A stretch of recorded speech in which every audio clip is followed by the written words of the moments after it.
No, I like it. I like the question, and no one ever asked me about this part of my journey, so I like that you asked me about it. I found when I came back, no one wanted to talk to me about where I'd been. No one was really interested. The people kind of are tacitly interested. Oh, this is interesting, and they don't really want to hear about it or talk about it. It's like they want to know about the idea of it. They don't really actually want to talk about like Yeah. how the sausage is made. So I didn't have anybody I could talk about it with except for my wife. This is where I never give up. I never give up.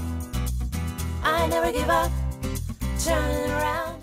Hi, guys. Welcome back to Neff Inspiration, a show on YouTube and as a podcast with me, your host, Stephan Neff. Today is another fantastic day for an interview, and I was looking forward to this interview because I've got John Lawyer with me. John Lawyer is a man who very much has burned the candle on both ends and in the middle. And then he put a sparkler up his ass and burned it even more. And it's just amazing. I mean, it's just, I thought I was burning out and I thought I was good in that. No, I think I can learn a few more bits and bobs how to really burn yourself out. And we both have been in places where really mistakes were not so well liked. In my case, medicine. In his case, being on the front line in not so nice places where other people really depend upon you. And if you fuck up, then that's as lethal as if I fuck up. So the pressure is on. This man has lived the pressure and he has paid the consequences for it. And I want to know how he transformed into the spiritual leader, into the cool dude that he is nowadays, because that's for sure was not him several years ago. So, John, welcome to my show. Thank you so much for having me on. I really appreciate, and I love the messages you have for the world. So I appreciate what you do as well. Oh, thank you very, very much. No, it's a privilege to have you. It's an honor to have you, man. What made you choose the military to start off with? Was that some brain fart where you just ended up in it? Or, how did you get into the military? When I was a kid, I watched Lawrence of Arabia. It mesmerized me. I was fascinated by it. And I said, I want to do that. I want to go to the Middle East. I want to walk with the Arabs and do this thing. And I read Tom Clancy novels and Jack Ryan, and I was kind of taken with it all. And I was fascinated by the first World Trade Center bombing and why someone would do that, and the East Africa bombings and why people would do that. And so that kind of led me down that path. And so, no, it was kind of an intentional thing that I wanted to go do that job, counterterrorism, and see if I could do something to make the world. It was a very idealistic thing. And please, this is young men need to be idealistic. We need to go out there and conquer the world, so to speak, when we still think we know it all and when we still have got the energy to actually do it. So you did. And Lawrence of Arabia, bloody hell. I mean, that is that person, that a real life person was an amazing man. And I actually named my son after Lawrence. Lawrence of Arabia. Exactly. So here you go. I love it. So here you were idealistic. And was it from the word go that you wanted to do more the mental side of the military? Because what you're describing to me is not going out there killing people in some foreign place, but you talked immediately about understanding. So you talk about intelligence, counterintelligence, and those kind of aspects of intelligence, data gathering. Was that from the word go your target? Yeah, I wanted to get out there and meet people and talk to people, and I wanted to figure out how we were all alike, how we were all different, and counterintelligence ended up being a great fit because. Yeah, sometimes you wear a uniform, you shoot guns, you do all that physical fitness, but you get to wear civilian clothes and go out and meet people that are different from you, and that sometimes they're on your side, sometimes you're meeting people that aren't, and you're trying to get them to work with you, give you information, do stuff that's maybe not completely natural, but that's the job. Which is amazing. One of your presidents, I have forgotten who it was, once said, "I don't like this man. I need to get to know him better." And so, and actually, that's exactly what you do. People have been following their heart and their beliefs. And unfortunately, in the Islamic world, that means at times jihad. That means in times going for the jugular, because that's what the Quran says. So here you were coming from the United States, a very different understanding where we try to help each other. So, a Christian understanding of give the other cheek, whilst in the Islamic world, that is so not known. Was that a problem for you? Was that from the word go a conflict, or how did you deal with that? I was always interested in the quote unquote enemy and how they thought and why they thought what they thought. Yeah. And I think all along I wanted to understand it more and understand why they were coming from that position. And I think the longer that I was a part of the Western military industrial complex, the longer it lasted, the more I saw the humanistic tie through us all, that they weren't the enemy so much as we're all just humans. Beautiful. And there's this big machine, chewing us all up.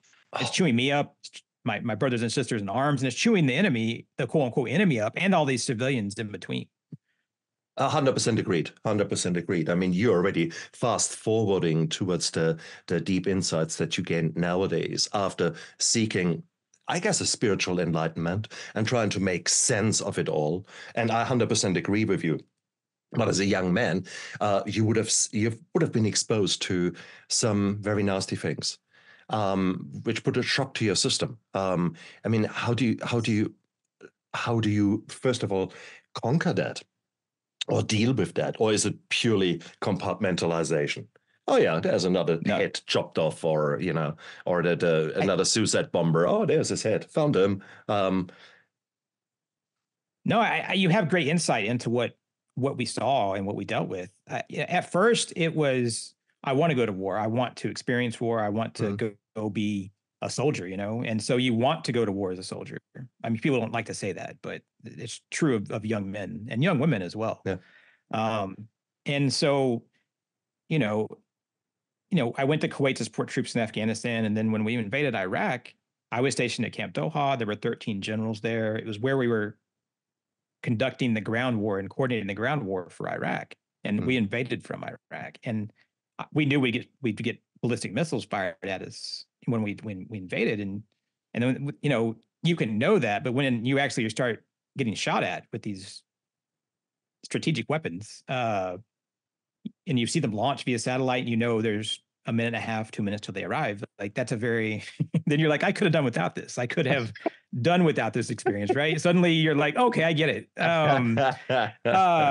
Yeah, and you grow up a lot. You grow up a lot in those 90 to 120 seconds. And that was that was my initial direct experience of warfare right in my face. And then, we had to watch beheading videos to see if we could get any intelligence from the video. And we had to see pictures of messy stuff. And then, going to Iraq, I spent 18 months in Baghdad, and, you're going up and down routes that have IDs on them. Your rockets are attacking you. And so, you start to, you have this low grade stress that you don't realize is there. It's this tension that you ignore.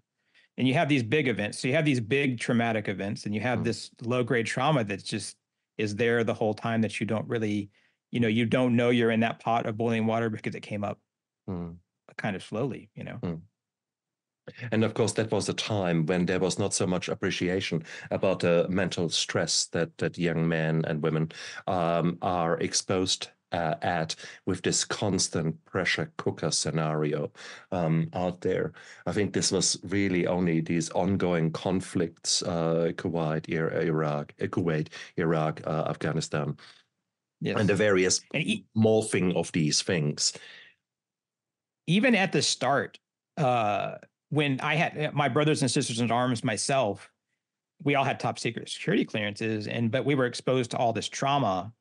And when we went home post deployment, we were discouraged from going and getting help, even back then, because they hadn't caught up. Now you can go seek mental health without losing your security clearance, but back then we couldn't. We weren't allowed. Exactly right. I was about to go for that, because a lot of special forces are exactly that. There is this kind of macho kind of attitude, and it needs to be that. Otherwise, you can't do your job. But at the same token, the moment you're breaking down just that little bit inside, and you could do so much with help, that was never really encouraged in the past. I guess it is slowly changing. But then again, I don't hold my breath there too much. But here you go. So a long pressure cooker scenario of being exposed to quite nasty things. So a trauma in its own right. Plus then also these crazy work schedules that you would have had to do. I mean, give us an example. What was a typical week like? Yeah, a week for me, almost every week for years on end was 110 hours a week, 7 days a week. And there's no time to really do anything other than the job. And, when you're chasing extremists too, it takes an extremist to catch an extremist. So you have to, you've got to be in their brain. You've got to, you can't rest, because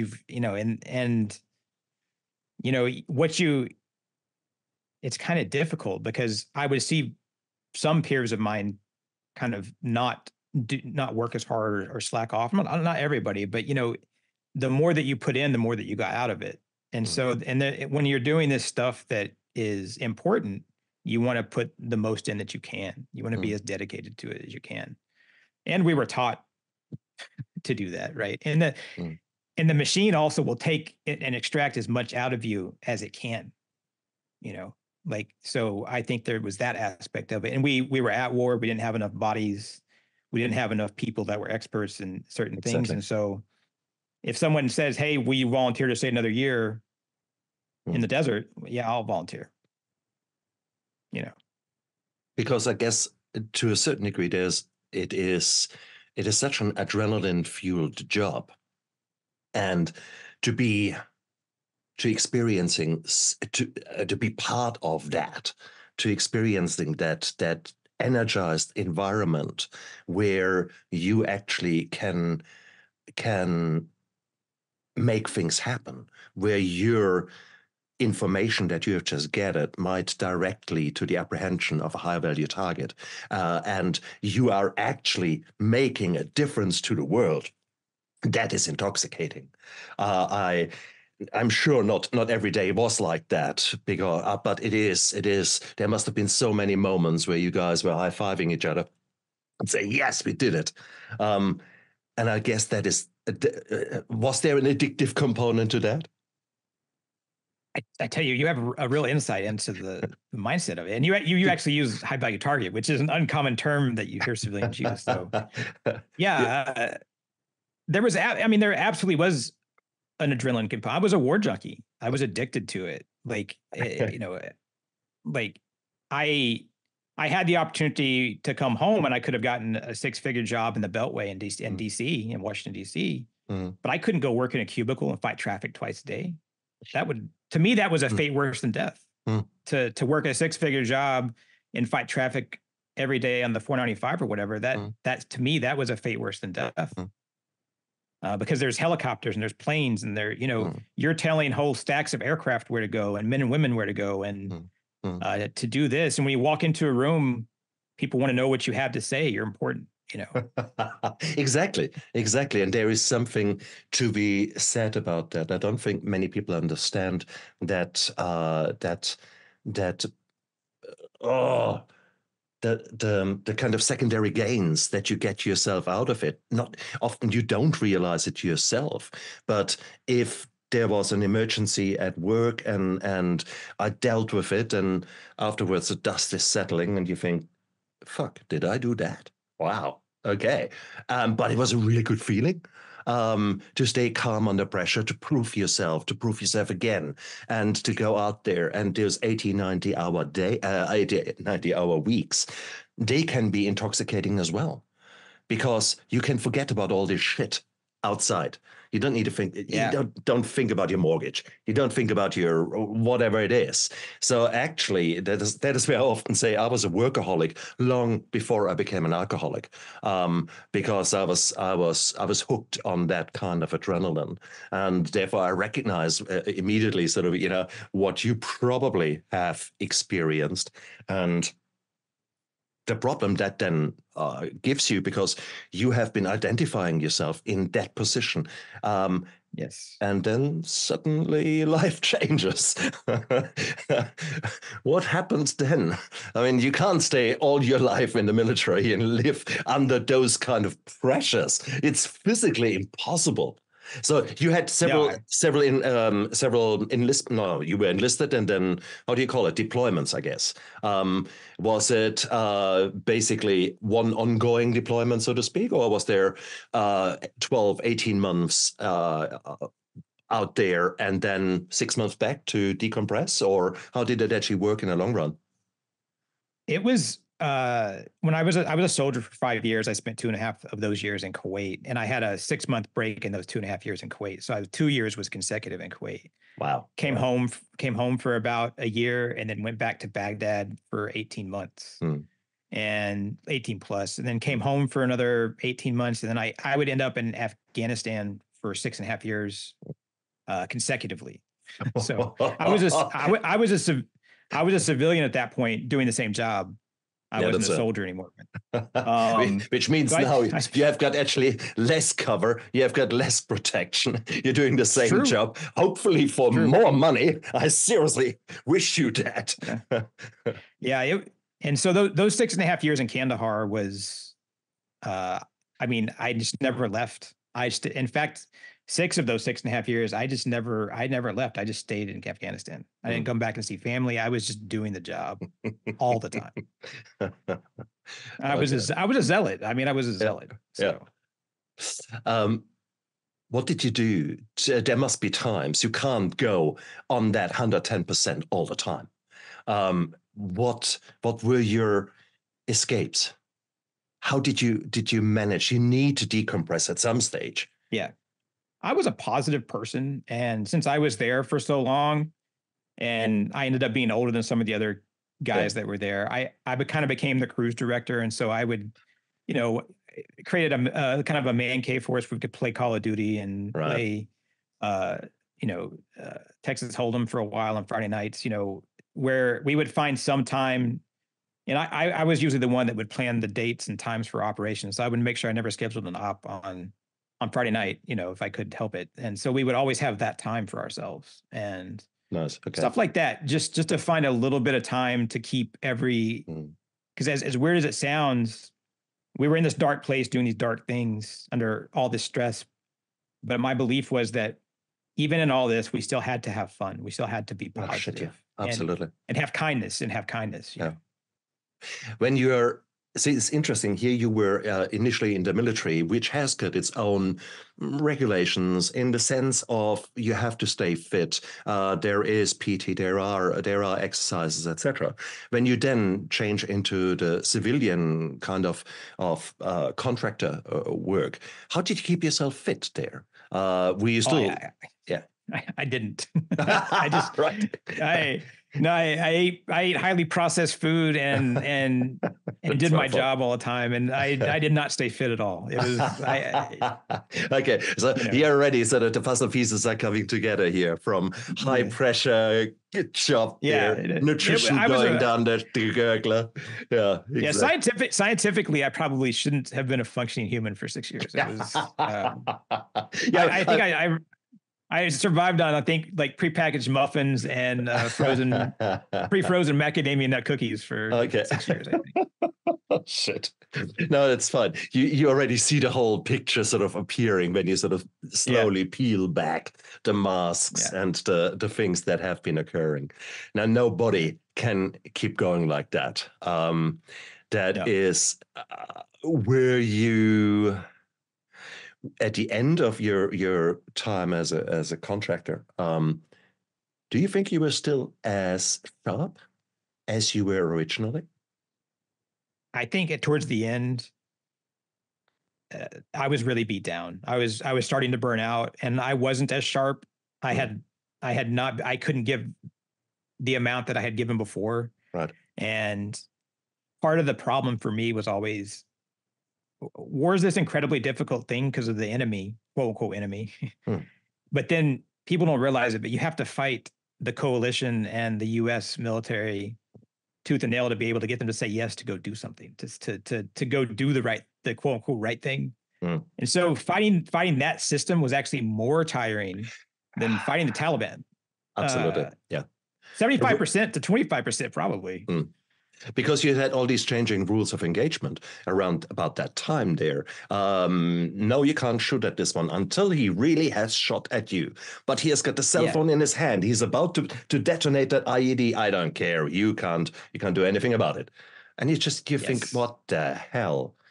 And that's obviously with different governments come different rules of engagement and different attitudes on that, where politicians dictate how soldiers are supposed to live and die. And I think that would be the hardest for me. I don't think I have too much a problem with a sensible order, but if it is clearly bullshit and you smell the bullshit 2 miles away and know that it is purely a political kind of thing that results in maybe a higher risk of friendly fire or similar situations, I think that would be brutal. Well, yeah, we were only 40 miles from Pakistan in Kandahar airfield. Here we are in an airfield, 50,000 people, billions of dollars worth of aircraft, and all these lives. And they would go across the border into Pakistan 40 miles away, and it was no different than the Viet Cong going from Vietnam into Laos or Cambodia, right? It's the same thing. Exactly. So it was literally, I mean, I knew early on that there was no great hope in Afghanistan. You can't win something when there is no definition of victory. So yeah, it was a very difficult situation to watch the futility. We were lucky. Our unit, our job was, at the time, Kandahar Airfield was the busiest runway on planet Earth. And our job was to keep it running. So we had like a very finite mission. So we were lucky. We weren't just out in the surrounding districts, like just walking around getting killed for no reason. Like a lot of our people were. We actually had a mission to protect people in a hard target. So we had a little bit more of a defined mission, but even then, what was the point, exactly. Which is easier to say today than it was, 10 or 15 years ago. And again, therefore, we have got duty to talk about these things now, because now there is a new generation of young men going out there with rosy-colored glasses, or nowadays with such a being misled by, I don't even call it media anymore, but a kind of machine out there that directs you in your opinion via Facebook, social media, and whatever it is. So the military-industrial complex, as you called it earlier, is alive and kicking. No two ways around that. So here you were, physically burned out, malnourished. Basically, pretty much the wheels are coming off. And so probably at some stage you said, okay, enough is enough. But here you have gone bush, so to speak, for 6 years in Afghanistan. And now you come back to the malls and to the beautiful things in the United States that all make so much sense. Yeah, right, not. How was that?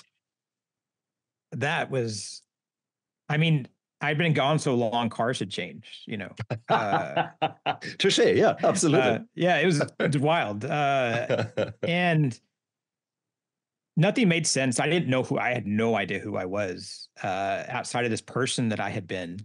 Exactly. And so I had no identity, and I had no way to get that drug that I had been addicted to. So here I am, I am withdrawing from that. Yeah. Well, a you know, lot of your brothers and sisters, well, they go out and just now helmet on, driving 180 miles per hour on something, jump out of airplanes, do base jumping, was something like yeah. that tempting to you to go for Uh, crazy adrenaline stunts? it wasn't. I'm afraid of heights, so it was never for me. Well, that's lucky, probably. That's good. Yeah, so that wasn't for me. I was always happy on the ground. So I didn't know where to start. I had no idea where to pick up the pieces. And so all I could do was go to the VA and be like, I don't want to die. I don't want to end. Wait, stop. Ho, ho, ho. At the moment, we are still on the plane landing, and then you're jumping to, okay, let's stop it all. Yes, I knew that you would go there, but that's a bit too fast. Come on, man. Come on. There's a little bit of mess in between, because initially nothing makes sense. And fucking hell, I remember that when I came out of rehab, I was an empty shell of a man.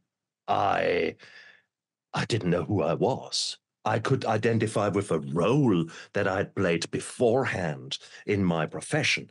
But who was Stephan? I had no bloody clue. So I know what you're saying. But I mean, I came out of rehab with that attitude. You came out of a very prolonged, massively stressful situation, where now suddenly complete new rules are on the table. First of all, I would probably like to escape for a little bit. And, so come on, man. So there is sex, gambling, drugs, alcohol, women, men. I don't know what else comes into your mind. There's so many ways how to escape. What was your poison? Come on, man. No, I like it. I like the question, and no one ever asked me about this part of my journey, so I like that you asked me about it. I found when I came back, no one wanted to talk to me about where I'd been. No one was really interested. The people kind of are tacitly interested. Oh, this is interesting, and they don't really want to hear about it or talk about it. It's like they want to know about the idea of it. They don't really actually want to talk about how the sausage is made. So I didn't have anybody I could talk about it with except for my wife. This is where I can say that my wife did the same job that I did, and we were together that whole time. Oh, beautiful. Beautiful. Okay. So I had a unique situation where you have these two completely broken human beings that are, at least they're broken together. Brilliant. I mean, brilliant. we sat in the same unit, in the same office almost all those 12 years out of those 15 years. And so wow, we both were chasing terrorists and, hunting bad guys. And so we're both broken. I at least have her, but what we did is we just fell into a hole. So our sex, drugs, and rock and roll was to do nothing, to just, we had before we came home, we had bought 35 acres about a year before we came home in North Texas. And it was in the middle of nowhere. It still is. And so we just kind of fell into, we just never left our house. And it was just, I didn't necessarily plan on leaving when I had left. So that was also shocking. Like it kind of ended abruptly for me. So that was also a shock. So I didn't believe that I could keep doing that job. I couldn't go back. I wasn't qualified necessarily to do, I was qualified to do a lot of things, but I wasn't in the shape to be able to go do any of them, and I couldn't go put myself in a cubicle. I'd be like putting some type of carnivore in a cage. So I just didn't do anything. I did nothing. Like, to answer your question, I just did nothing. And that is literally nothing. Beautiful. Absolutely beautiful. I mean, that is after so much cortisol and adrenaline and all the other neurochemicals washing over you, man, you needed to take a break. So, and if that Yeah. was rolling up in a ball on a couch, that is absolutely fine. The fetal position, that's fine. As long as you change from now and then, that you don't get pressure sores, that's fine. I would have actually expected nothing else for at least a few days, maybe even weeks.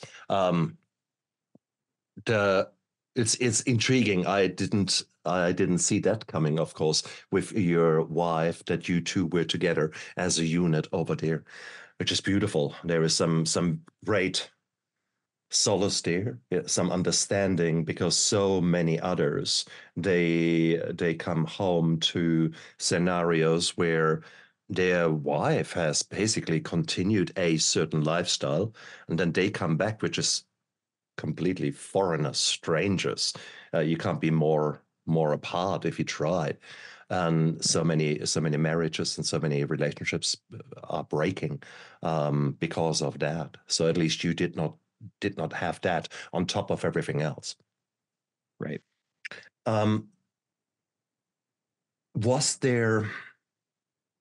Did you get some guidance from the VA how to do the simple things in life? Did you get help in a meaningful way on your return? Because you were a contractor, so I'm not sure how much VA and how much the support services are actually applicable for you under these circumstances. Well, no, my time in Kuwait and other places I was still service connected from all of that. Oh, nice, missile nice. attacks. Yeah, Okay. So I thankfully, my Gulf War syndrome and some of my physical ailments as well. So I was still fully covered by the VA. Nice. And I think they also kind of acknowledged that I became a contractor as a result of I didn't know how to do anything else, so I just kept doing the same thing I'd been doing. So they're kind of responsible for that a little bit. So no, they the VA gets a lot of hate. Some of it's warranted, but they helped me. They took me in with open arms. They immediately tried to put drugs in my system. They got me to a psychiatrist as quickly as they possibly could. But they hooked me up with a therapist who practiced Eastern faith, Eastern medicine, which is a low probability to happen. And it did happen. So that was, I think, something that was profound.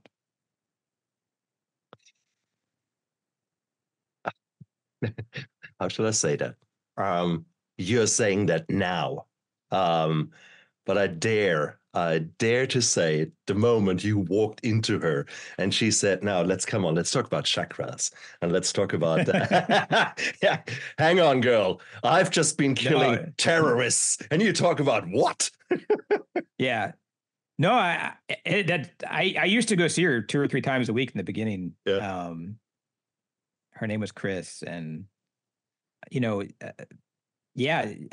essentially she let me tell my story, my whole story, multiple times in different ways. Her husband was a Vietnam vet, so she had that. She's a lot older. Beautiful. So that was good. She had that perspective. But you're right. I did not have, she taught me mindfulness. She gave me The Power of Now by Eckhart Tolle. I read the book and I was like, this doesn't mean anything to me. It means a lot to me now. I get it now, but back then this doesn't mean anything to me. And I couldn't wrap my being around mindfulness, but I can look back now, like you said, I can look back and say, oh, okay, that trickled in. That permeated through that barrier, Oh, come on. I mean, I always say that trauma comes in layers and healing comes in layers. And time. For some, exactly right. And the same modality offered to you at one stage in your journey, you think, what the heap of shit is that? And then 5 years later, you think, okay. Okay. Sure. Exactly. And that is just the natural journey of healing. And sometimes people coming to our lives, paths cross, where you think, that person just came at the right time. And when I was finally ready to actually receive that message. And so I'm so pleased for you that it actually did occur. and that you're actually now a man who is probably a very different man to originally. But I mean, how long did it take to initially actually just be the phoenix that has burned before you even think about coming out of the ashes? I mean, how long were you down and out? I was down and out for a good 5 years. Wow. Wow. Maybe, and not really, I didn't really turn it around until 7 years after I got home. So wow. It was a long road. Hell yeah. Did you, as part of that journey, what was your nutrition like? What was your self-care like? Was that something that you were introduced to, or was it just something that probably much later only came onto the plate, pun intended? It was not good. My self-care was bad. My nutrition was poor. I didn't take care of myself. I didn't have any capacity. The thing is, I think about this, not just war, but other traumas that people have, but for me, war, and for a whole generation that I went to war with, it's like we lost our youth. But me, especially for myself, my own journey, which is all I can really speak of, I never grew up because I was always over there. I didn't have to be an adult. I was doing this incredibly important job. But I didn't have to be an adult. You know, I didn't need to grow up. And so I was always just this kid, incredibly talented, incredibly good at what I did, but I was just a kid. Emotionally, absolutely. Yeah. Because you've been running away essentially from the hard knocks in life, you were able to be the workaholic and identify yourself in this work with such a beautiful way that was addictive, as we said earlier on, intoxicating. Here you were constantly, to a certain degree, seeking external praise and getting it. Yeah, because you're briefing. I was briefing 4-star generals and General Casey and Ambassador Khalilzad, and you're talking to, sometimes you're briefing the end of the National Security Council via VTC. And when we were in Kandahar for 6.5 years, our unit, we were like the panda. Anybody that came to visit, Secretary of the Air Force or whoever, they would come visit us. We were like the panda bear, So, that goes to your head. We were rock stars. I don't know what a rock star feels like, but I could ballpark it. I hear you. And that's incredibly addicting by itself, separate from all the war stuff. Exactly right. And now you suddenly have to experience your emotions, and you have to. There's no more hiding, no more escaping, no more. Fucking hell, man. So what happened? Where did your life turn around, and how did it? Because at some stage there is, we all have had this pity party and this kind of blah, just crash and burn. The phoenix has burned. The ashes are lying there. But at some stage, something happens that turns us around, that gives us the spark, this little bit of glimmer of hope that came. What was that glimmer of hope for you? It was completely unexpected. It was over 2 years ago now. I was laying in bed with my wife. She was asleep. So this late at night thing happened, and I had this moment of absolute understanding or clarity. People call it an awakening or whatever. But I just had this understanding of this complete oneness of the universe, that we're all connected, very much this loving kindness, very warm thing.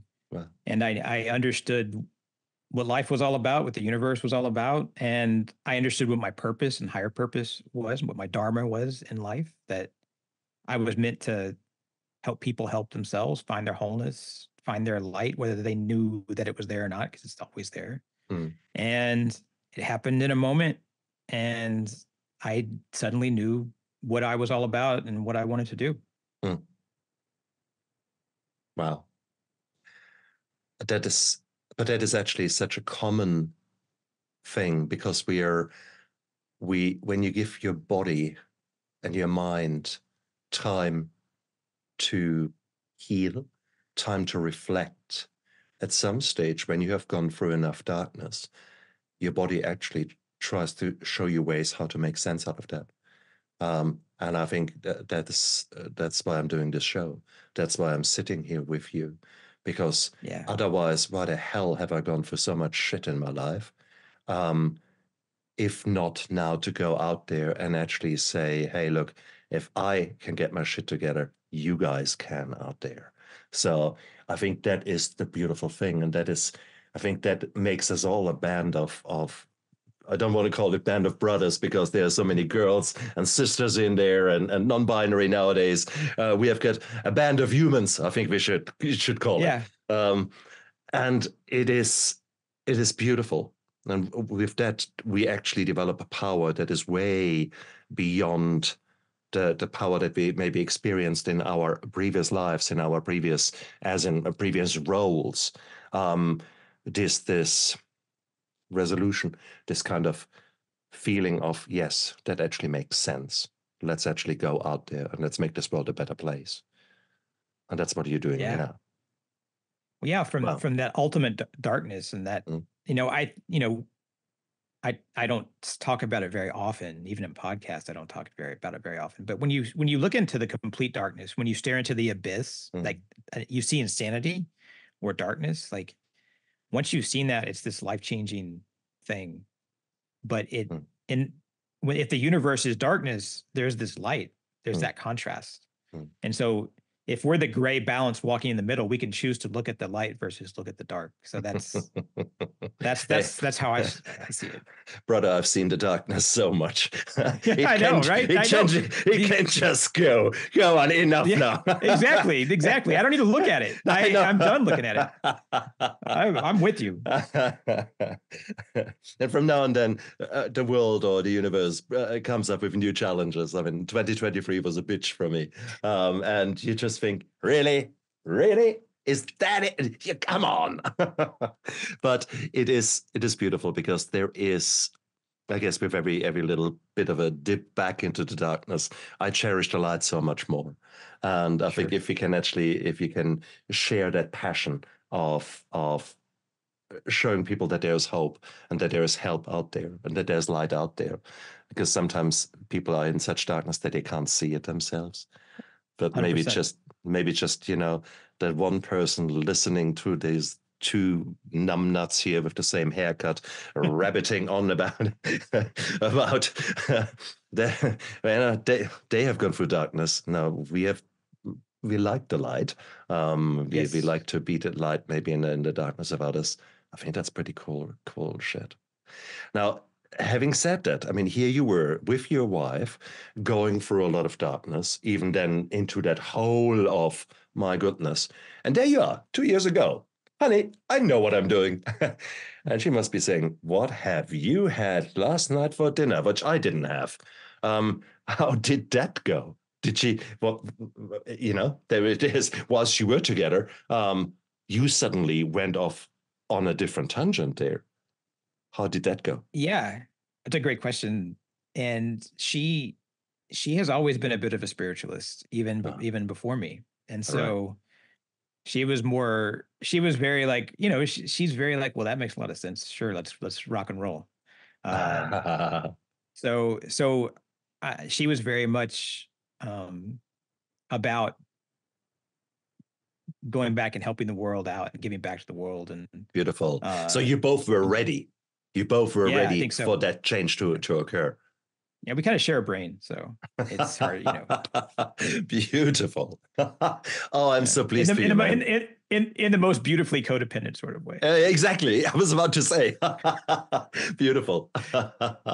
Oh, wow. Wow.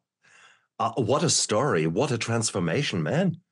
John, that is brutal. And so beautiful, though, because it just shows that the darkest hour is just before sunrise. And it is just, if you can just hang in there and just keep going and actually do the simple things right and give yourself time to heal. and then move forward. I mean, that's such a beautiful thing. Wow, wow, wow, wow. If you had the chance, if I was to give you a time machine and allow you to go back to a younger version of yourself, what would you tell the younger you? I would say go be yourself, do all the things that you want and need to do, and believe in yourself, love yourself.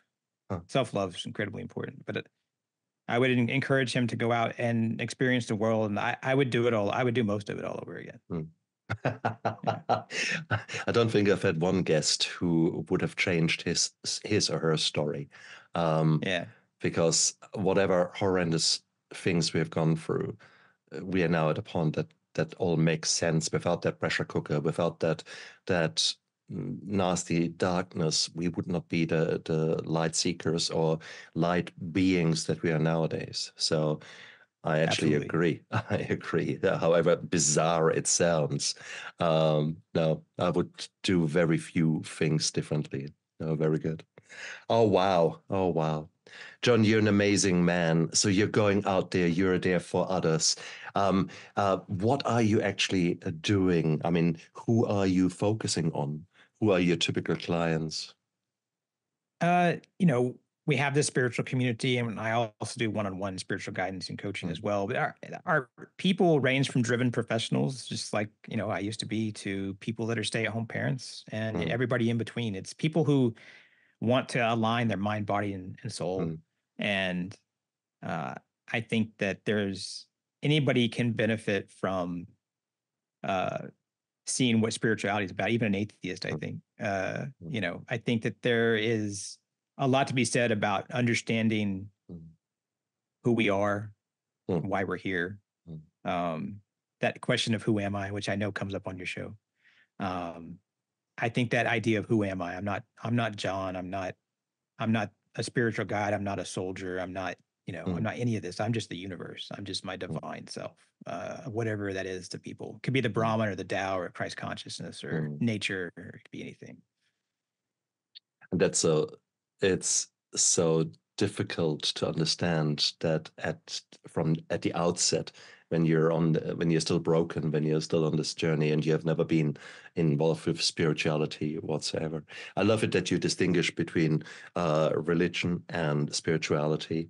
I think being spiritual means maybe being more in tune with oneself. Maybe this is a nice way of Yes. putting it. And that's Yeah. really what will allow you to grow, because you're actually giving yourself the respect, you're giving yourself the love, the nurture, to the respect to listen to the messages that your body is shouting out. And these messages typically come in the form of funny emotions, of negative emotions, shame, guilt, whatever.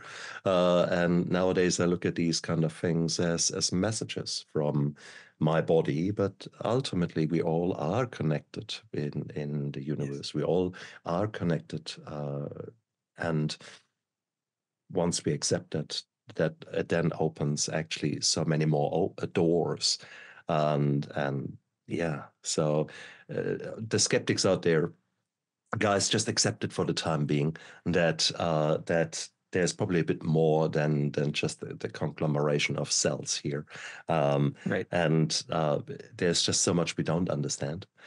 Right. But would it not be nice to actually be open and seeking ways to allow your body to heal? And I think that is, let's give ourselves the time and the space to do so. And whatever that means for you right now, guys, it is, you make that choice. That could be taking actually a walk in nature and actually just taking a few deep breaths out there in a forest or on a in a meadow or wherever. Maybe just put your feet somewhere in water and just feel the waves and just stop for a moment and give yourself the love to just let yourself be.